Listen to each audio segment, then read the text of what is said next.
बलं बलवताय चाहं कामरागविवर्जितं धर्माविरुद्धो भूतेषु कामोऽस्मि भरतर्षभ.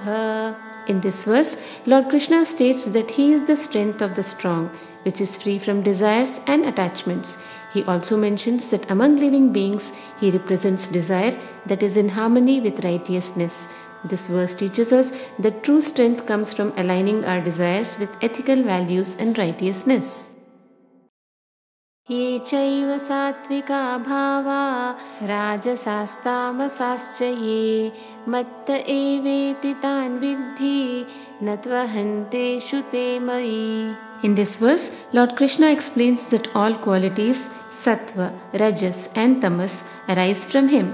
He tells Arjuna to recognize that these qualities are manifestations of his divine energy and everything is rooted in him. This verse highlights that all attributes and qualities in the world are ultimately connected to Krishna, encouraging us to see him in every aspect of our existence. त्रिभिर्गुणमयैर्भावैर् येभिः सर्वमिदं जगत् मोहितन्नाभिजानाति मामेभ्यः परमव्ययम्. In this verse, Lord Krishna explains that the entire world is influenced by the three modes of nature. He emphasizes that most people are deluded by these qualities and do not recognize him, the Supreme, who is beyond all these modes. This verse reminds us that to understand Krishna and our own true nature, we must look beyond the influences of the three gunas that shape our experiences. दैवी ह्येषा गुणमयी मम माया दुरत्यया मामेव ये प्रपद्यन्ते मायामेतां तरन्ति ते. In this verse, Lord Krishna describes his divine energy Maya as being composed of the three modes of nature and explains that it is very difficult to overcome. However, those who surrender to him can transcend this illusionary energy. This verse emphasizes the importance of seeking refuge in Krishna to navigate the challenges of life and the material world.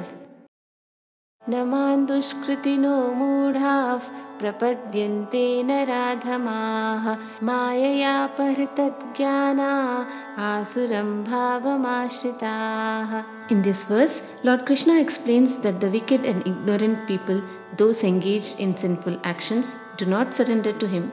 Their knowledge is clouded by his illusionary energy Maya, and they adopt a demonic nature. This verse highlights the importance of wisdom and humility in recognizing Krishna and suggests that those who remain caught in sinful behavior are distanced from divine understanding.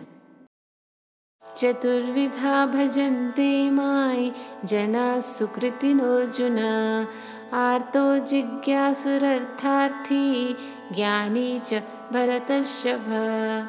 In this verse, Lord Krishna explains that four types of virtuous people worship him: the distressed who seek relief, the curious who seek knowledge, the seekers of material gain, the wise who understand the truth. This verse highlights that no matter the reason for devotion, all who seek Krishna are considered virtuous. However, the ultimate goal is to cultivate wisdom and deeper understanding.